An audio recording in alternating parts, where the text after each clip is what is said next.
Hi, everybody. I have another great book for our KFC playlist on YouTube via the library website. And everybody knows that my favorite story is The Legend of Sleepy Hollow. I love this story. I have read this story and loved this story since I was 7 years old. And each year I buy a different version of it and I read it. And I just love this story.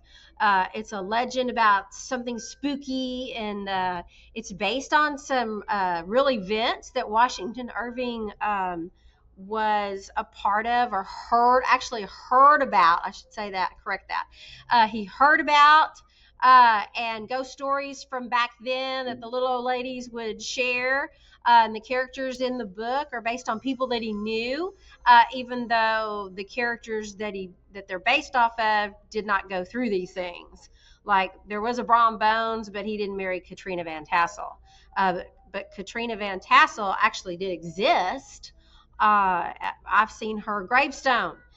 Sleepy Hollow is a town that actually exists in upstate New York, and I've been there. And the whole town, that's a tourist attraction, especially during the fall at Halloween time when this story is big time.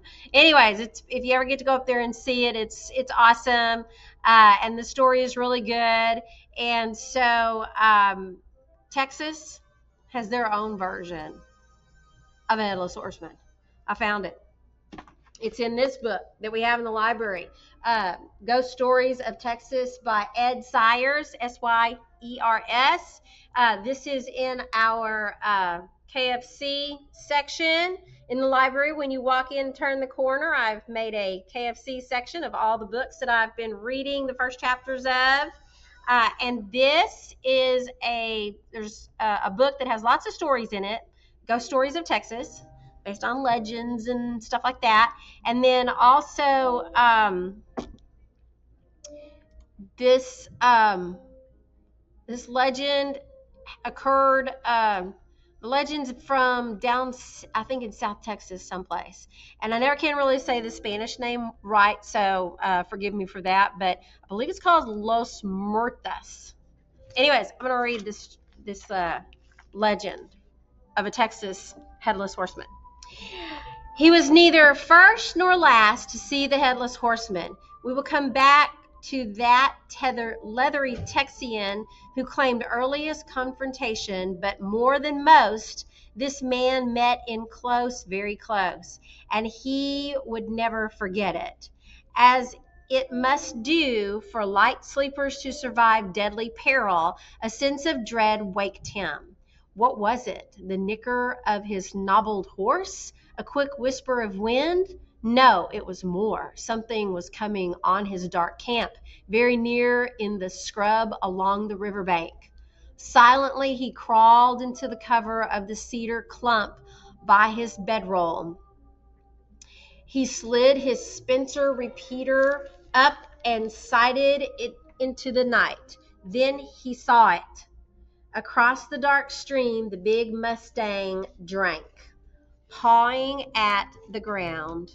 Gaunt in the thin moon, his rider waited, leaning on his saddle horn with all the patience of death. God have mercy, why not?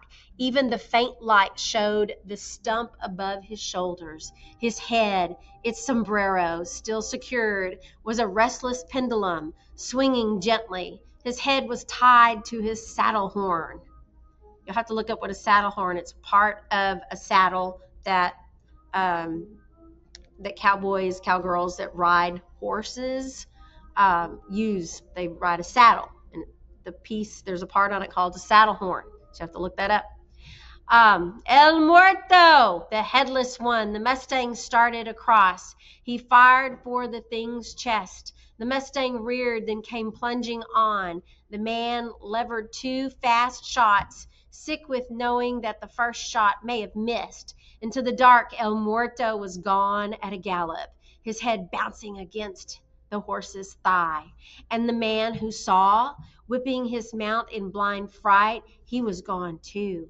Even his horse, pounding through the gloom, ran in terror like the man he knew what he had seen. This was more than a century ago, so the man's name is not important. He was only one of many who was confronted by such a headless horseman. So that part that I just read was, I believe, story that was actually said by somebody that existed back during that time. That's why it's kind of hard to read. But he was the only one confronted by the Headless Horseman, that creature which stalked the Brasada south and west of San Antonio.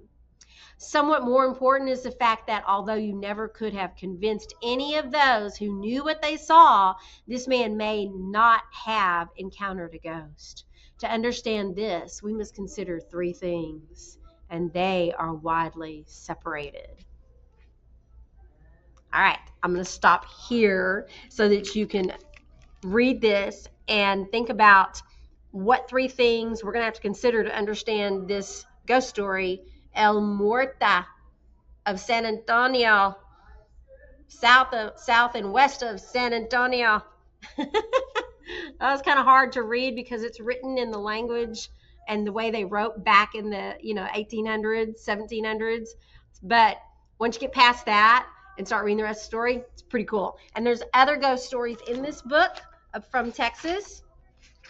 Hang on.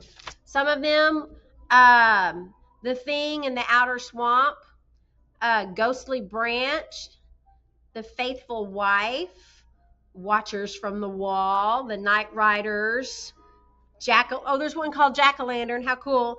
The Ghost Watch, The Searcher, Phantom of the Mountain. Those are just the names of these legends.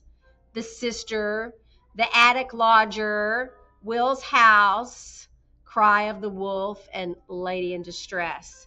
There's about 25, looks to be about 25 different ghost stories from Texas. Y'all come in and check it out.